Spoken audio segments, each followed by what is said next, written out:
பூந்தமல்லி அருகே வண்டலூர் மீஞ்சூர் வெளிப்பட்ட சாலையில் பூந்தமல்லி போக்குவரத்து இன்ஸ்பெக்டர் சந்திரமௌலி தலைமையில் தலைமை காவலர்கள் ஜேம்ஸ், செல்வம், கிருஷ்ணமூர்த்தி, ராமு உள்ளிட்ட போக்குவரத்து போலீசார் ஜூலை 29ஆம் தேதி காலை வாகன சோதனையில் ஈடுபட்டுக் கொண்டிருந்தனர். அப்போது சந்தேகத்திற்கிடமாக வந்த காரை மடக்க முயன்றபோது அந்த கார் நிற்காமல் வேகமாக சென்றது. போக்குவரத்து போலீசார் அந்த காரை சினிமா பாணியில் 2 கிலோமீட்டர் தூரம் விரட்டிச் சென்று மடக்கி பிடித்தபோது காரிலிருந்து ஒருவர் இறங்கி தப்பி ஓடிவிட்டார். காரில் இருந்த மற்றொருவரை மட்டும் பிடித்தபோது உள்ளே செம்மரக்கட்டைகள் இருப்பது தெரியவந்தது. பிடிப்பட்ட நபரை பூந்தமல்லி காவல் நிலையத்தில் விசாரணை மேற்கொண்டபோது அவர் விழுப்புரம் மாவட்டம் வெள்ளிமலை பகுதியைச் சேர்ந்த சக்திவேல் என்பதும் ஆந்திரா மாநிலம் நெல்லூரிலிருந்து செம்மரக்கட்டைகளை காரில் ஏற்றிக்கொண்டு வேலூர் நோக்கி சென்றதும் தெரியவந்தது.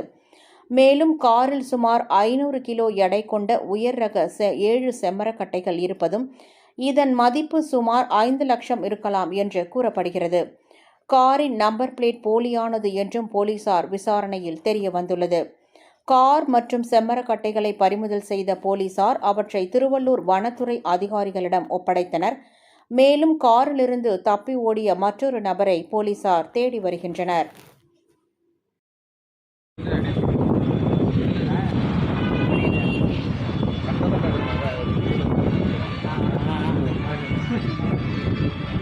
செய்திகளை உடனுக்குடன் தெரிந்து கொள்ள நம்ம வேதா நியூஸ் டைம்ஸ் சேனலை லைக் பண்ணுங்க, ஷேர் பண்ணுங்க, கமெண்ட் பண்ணுங்க, மறக்காம சப்ஸ்கிரைப் பண்ணுங்க. பக்கத்தில் இருக்க பெல் ஐக்கானையும் கிளிக் பண்ணுங்க. அப்பதான் நாங்க போடுற வீடியோஸ் உங்களுக்கு நோட்டிபிகேஷன்ல வரும்.